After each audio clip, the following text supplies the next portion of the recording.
Gente, né? Não tem tristeza que fique, viu, Ladir? Isso é muito bom. Gente querida, boa tarde. Boa tarde também ao auditório lá de cima, que também está lotado, né? E nós estamos aqui hoje para falar do amor a Deus e o amor ao próximo. E o interessante é que a gente, ouvindo as mensagens que estavam sendo ditas aqui, parece que tudo se encaixa, né? Falava do amor, falava da gente ser amoroso um com o outro, né? Mas vamos ver o que é o amor a Deus e o amor ao próximo. Então, para que a gente seja o mais fiel possível à conversa que vamos ter hoje à tarde, é lógico que a gente vai buscar os ensinamentos do nosso maior mestre, que é Jesus, né? E como alguém se aproxima dele e te pergunta: mestre, qual é o maior mandamento da lei? E Jesus tranquilamente responde: amarás ao Senhor teu Deus de todo o teu coração, de toda a tua alma e de todo o teu espírito. Esse é o maior e o primeiro mandamento. E aqui tendes o segundo, que é semelhante ao primeiro: amarás ao teu próximo como a ti mesmo. Então nós percebemos que nesses dois mandamentos estão toda a lei e todos os ensinamentos de Jesus.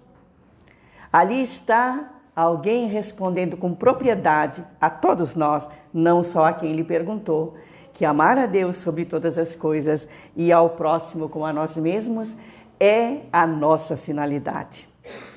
Quando a gente fala que o amor é o sentimento mais puro e mais perfeito que existe e é a nossa meta, ali está a comprovação de Jesus nos dizendo que o amor é a meta de todos nós. Mas nós podemos também ouvir certas pessoas dizendo: como é que eu posso amar a Deus se Deus está tão longe de nós? Será que Deus está longe de nós? Então nós vamos pensar no seguinte: a paternidade divina, esse Deus, nos criou. Em nós está a centelha desse Deus. E o que Deus fez, então, para a gente entender essa paternidade? Ele concede aos pais da terra espíritos que estão sob a responsabilidade desses pais. E por que Deus concede espíritos aos pais terrenos? Para que eles, através da responsabilidade, a lei da responsabilidade, passem a esses espíritos a ajudá-los a moldar o caráter. E todo pai, toda mãe, independente do que seja o filho, bom ou mau, ama esse filho. E muitas vezes aquele que é mais atravessado, aquele que não corresponde ao amor desses pais, é aquele que o pai mais se preocupa. É ou não é verdade? Então muitas vezes os pais escutam daquele filho mais dócil: ah, mas você ama mais fulano que é rebelde, que te responde, faz isso, faz aquilo. Quando na realidade esse pai e essa mãe está mais preocupado com aquela ovelhinha desgarrada do que aquele que já tem uma docilidade para ser conduzido. Não, então, não deve ter ciúme daquele que aparentemente é o mais amado. É aquele que preocupa mais. E eu acho que conosco é a mesma coisa. O Deus que nos criou é nosso Pai e Ele também se preocupa conosco. Tanto se preocupa que Ele nos deu um presente maravilhoso. Foi o presente que Deus nos deu. Ele manda o Filho mais amado dele a reencarnar no meio de nós para nos auxiliar a entender o que é o amor. Então nós vamos juntos, né, a buscar compreender o que é o ensinamento do amor. Nós muitas vezes já falamos aqui que para o espírito evoluir e alçar o voo da liberdade, ele precisa de duas asas: o amor e a sabedoria. Por que o amor, né? Porque o amor e a sabedoria? Porque estudar e servir são rotas inevitáveis na obra da evolução. Porque através do amor valorizamos-nos diante da vida. E através da sabedoria, somos pela vida valorizados. Então, há uma necessidade de aprimorarmos o nosso espírito no amor e na inteligência, para que a gente, aqueles que são mais dedicados, possam, através do seu conhecimento, da sua forma de amar, conduzir esse ensinamento para aqueles que ainda não conseguiram descobrir ou desabrochar esse amor. Então, nós precisamos ter essa consciência de que amor e sabedoria são duas asas de aperfeiçoamento que nós precisamos desenvolver. Deus é amor. Então, nós vamos agora descobrir alguns atributos desse Deus para que a gente possa compreender o que é Deus. Se Deus é a paternidade, como nós colocamos há pouco, ele é também o amor, e esse amor é uma verdade. Ele nos ama e ele nos pede o quê? Que nós amemos o nosso próximo. Como que nós temos que amar esse próximo? Compreendendo-o, socorrendo-o. Porque nós sabemos que nem todos nós estamos na mesma faixa vibratória. Nem todos nós temos as mesmas experiências numa reencarnação. Existem os mais disciplinados e aquinhoados e existem aqueles que ainda não conseguem gerenciar a própria vida. Então precisamos compreendê-los dentro da ótica e do grau evolutivo em que estão e tentar socorrer na medida do possível. Mesmo que essas criaturas que estão perto de nós não tenham consciência de muitas coisas, sejam pessoas bastante maldosas, sejam pessoas bastante ignorantes, nós não temos o direito de acusá-las, de agredi-las, mas sim respeitar, assim como nós gostamos de ser respeitados dentro das nossas limitações. Então, esse Deus de amor pede isso para nós. Deus também é misericórdia. Nossa, Deus é todo tolerância conosco. Como Ele nos presenteia com a sua bondade infinita, com a sua misericórdia infinita. E Ele pede uma coisa para nós. Que a gente perdoe. Lembra que Ele fala a Pedro? Pedro fala a Jesus: quantas vezes eu tenho que perdoar o meu próximo quando ele faz alguma coisa contra mim? Até 7 vezes? E Jesus responde: Pedro, não 7 vezes, mas 70 vezes 7 vezes. Então, o que Deus quer nessa misericórdia dele? Que a gente se perdoe. Que a gente, muitas vezes, sofra uma agressão, mas que a gente não seja aquele que agride.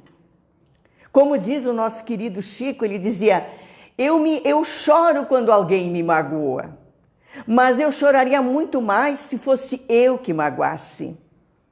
Então, assim, nós que temos uma consciência um pouquinho melhor, que a gente perdoe as ofensas, que a gente assimile dentro de nós que aquela criatura ainda não tem a percepção que você tem, ainda não tem a forma de ver o mundo com os teus olhos. Então vamos ser misericordiosos, porque vamos lembrar nesse momento em que somos agredidos a misericórdia infinita de nosso Pai. Deus é trabalho.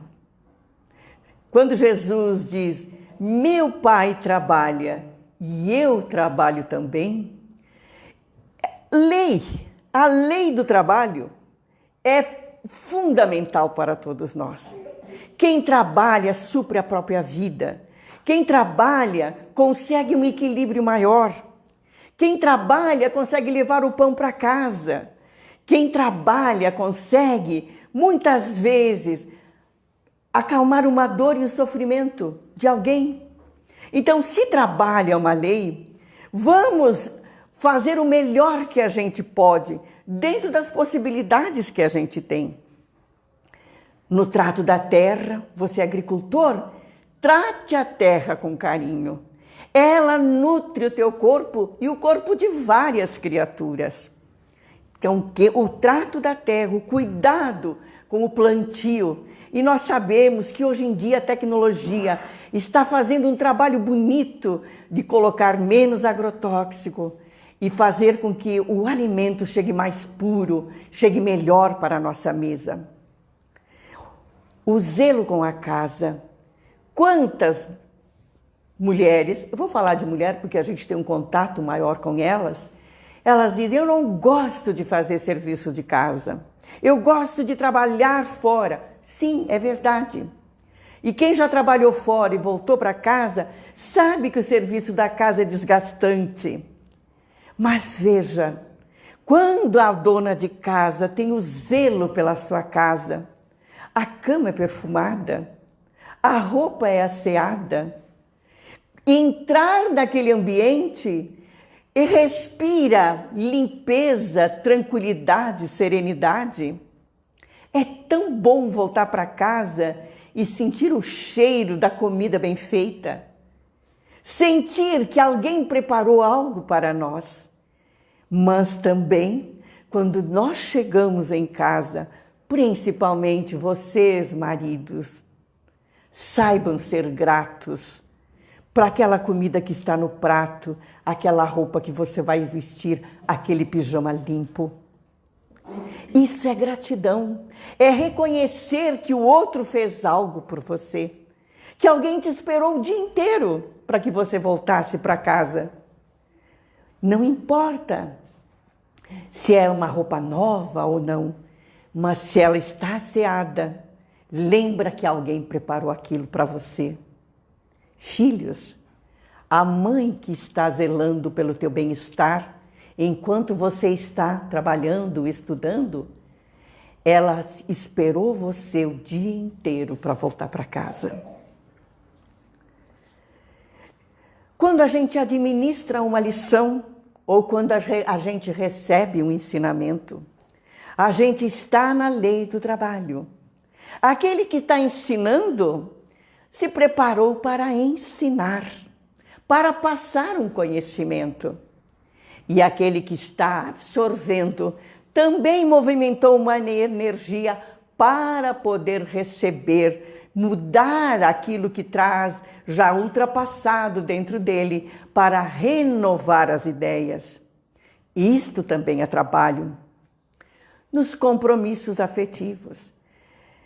Quando assumimos um compromisso diante de alguém ou diante de uma sociedade, saibamos respeitar esse compromisso. Certa vez eu ouvi dizer por uma palestrante boa índole que o amor acaba. Nos relacionamentos, o amor acaba. Então, ao invés de nós trairmos, ao invés de nós fazermos algo que machuque, nós temos o dever ou então o direito de nós tomarmos outro rumo e permitir que essa pessoa continue a vida dela com dignidade. Então, respeitar os compromissos. O dever profissional, ou até mesmo, isso eu acho de uma grandeza, o cuidado como uma flor. A gente quer cuidar de coisas grandes.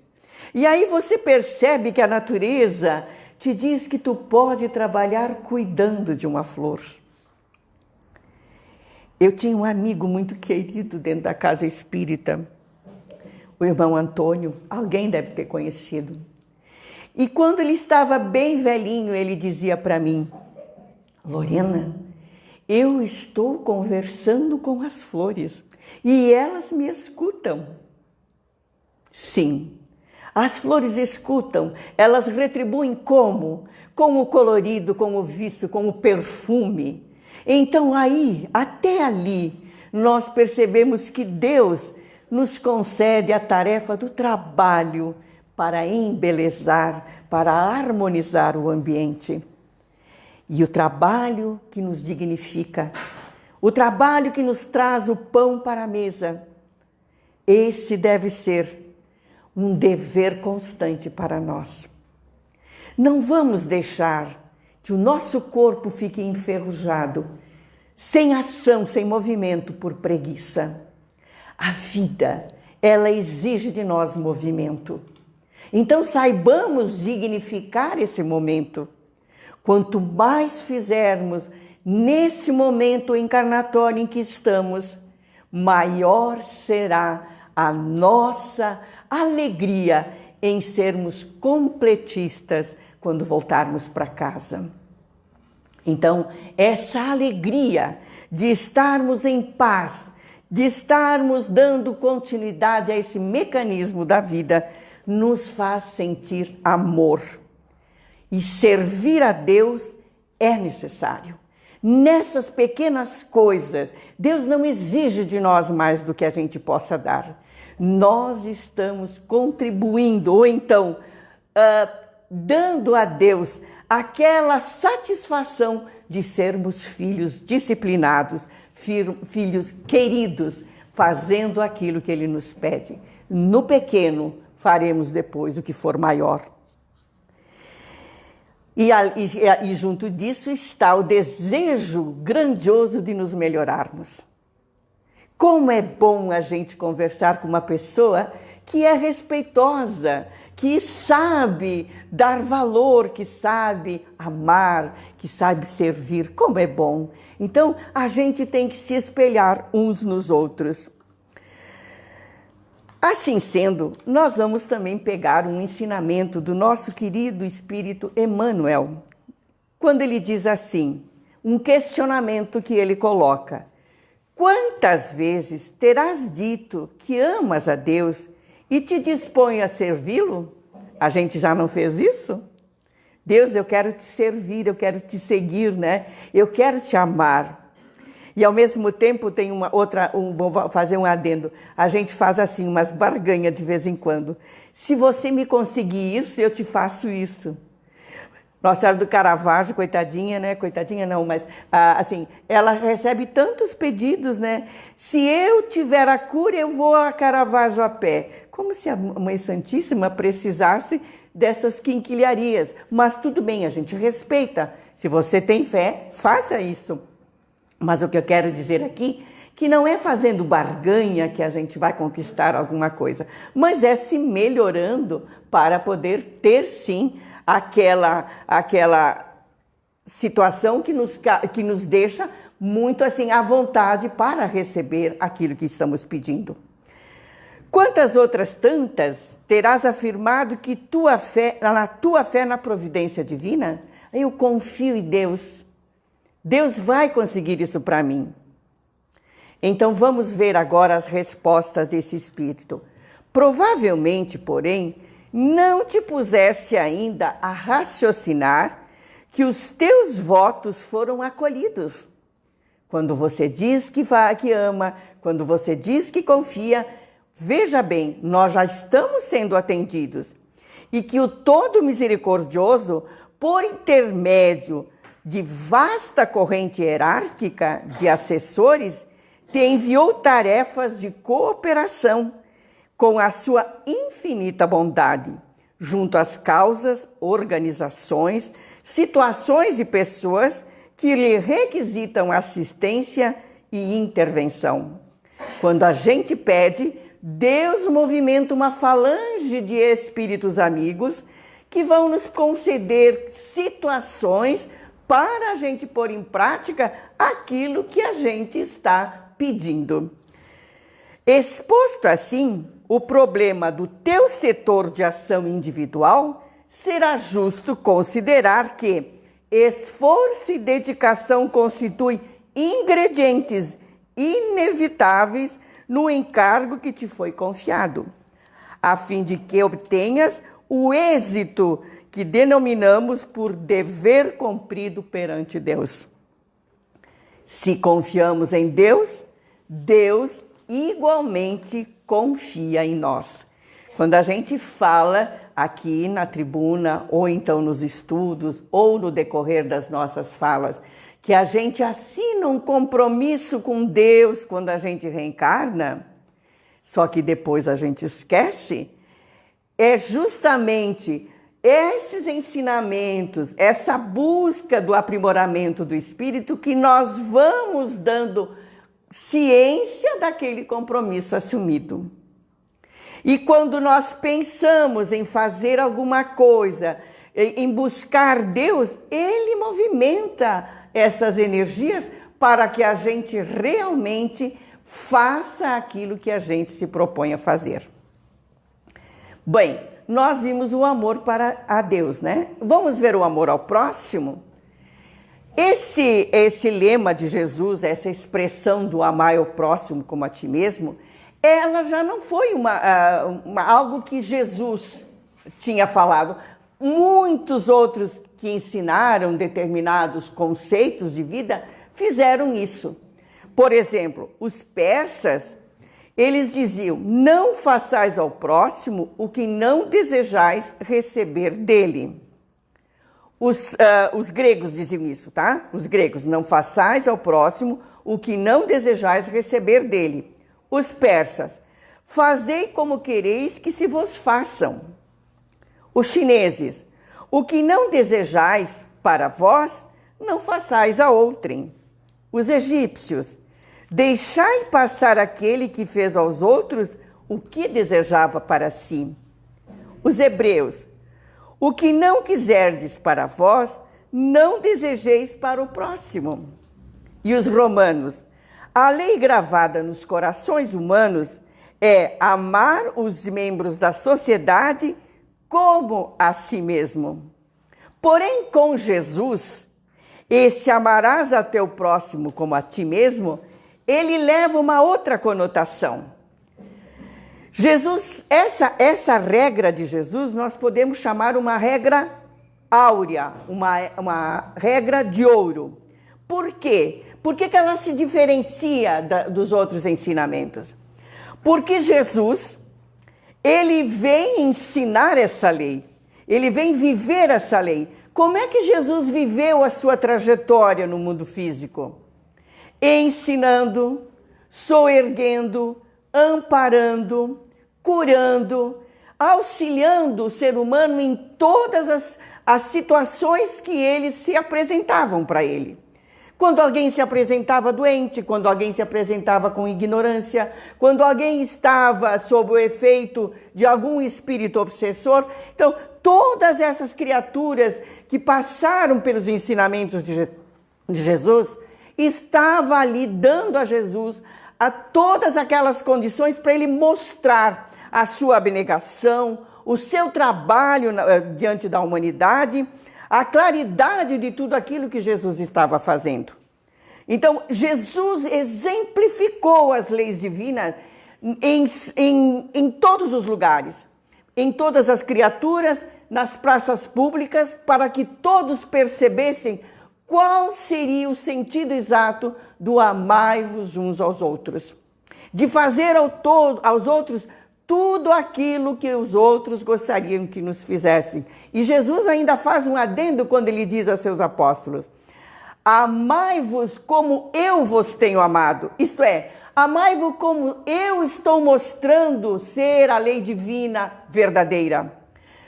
Porque todos nós, independente do grau evolutivo, do que é bom ou ruim dentro de nós, todos nós um dia chegaremos à angelitude.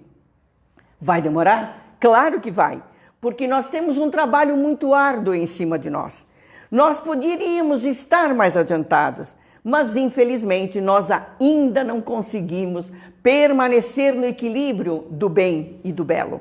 Nós ainda temos muita dificuldade.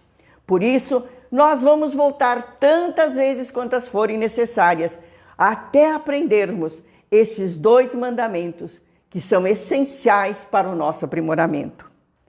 Pedro também dizia que esse amor ao próximo deve ser assim manifesto: pela obediência à verdade purificaste as vossas almas para praticardes um amor fraternal sem hipocrisia.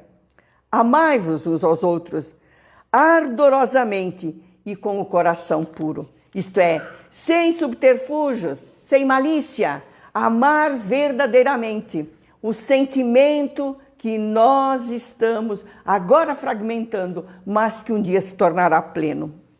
E João diz assim: o que ama seu irmão permanece na luz, e nele não há ocasião de queda. Mas o que odeia o seu irmão está nas trevas. Caminha nas trevas e não sabe onde vai, porque as trevas cegaram os seus olhos. Veja só como é forte isto, né?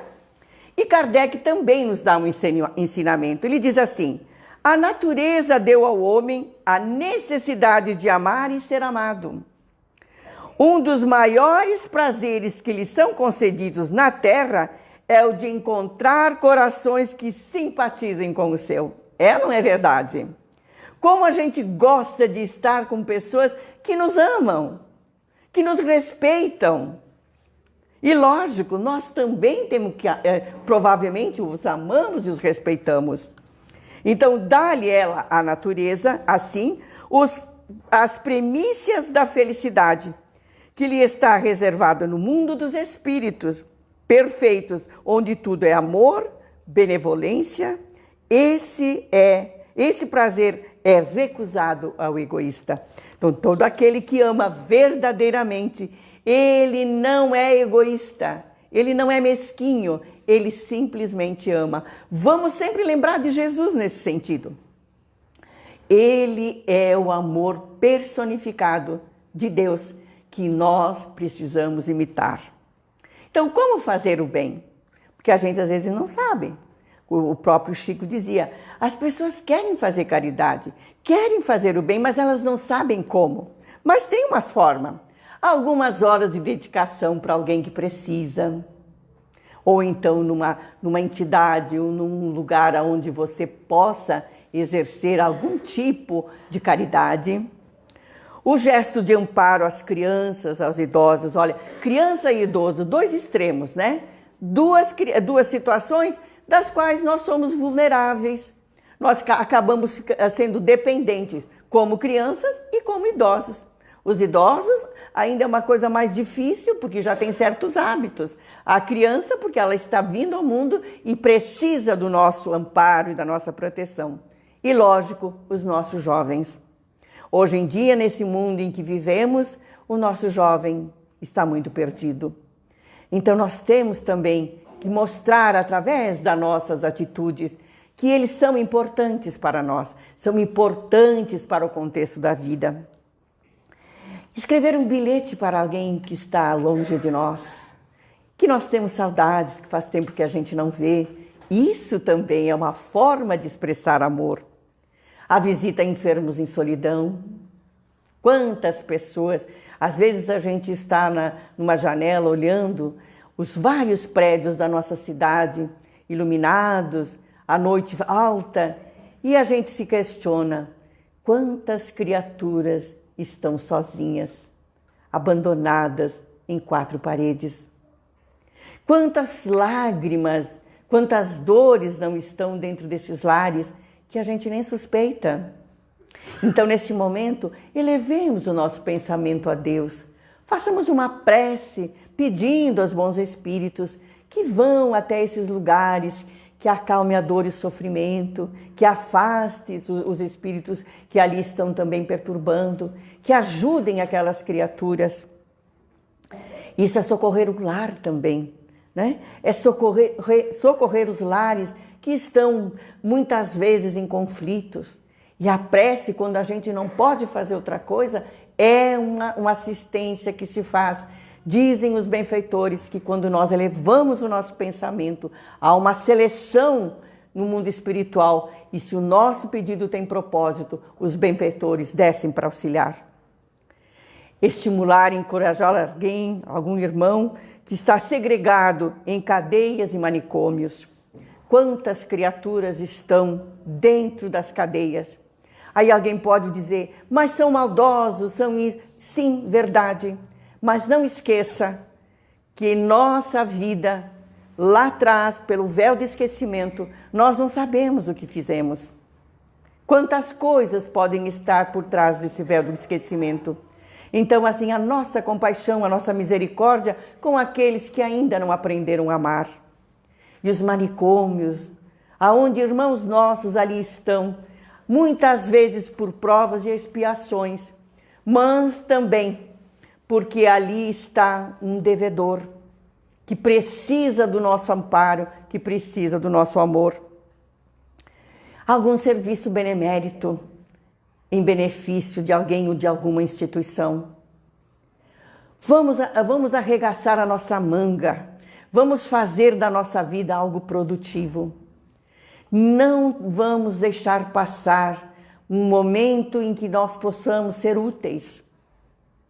Se aparecer alguma oportunidade, abracemos a causa. Porque, como dizem, quando o trabalhador está pronto, a tarefa aparece.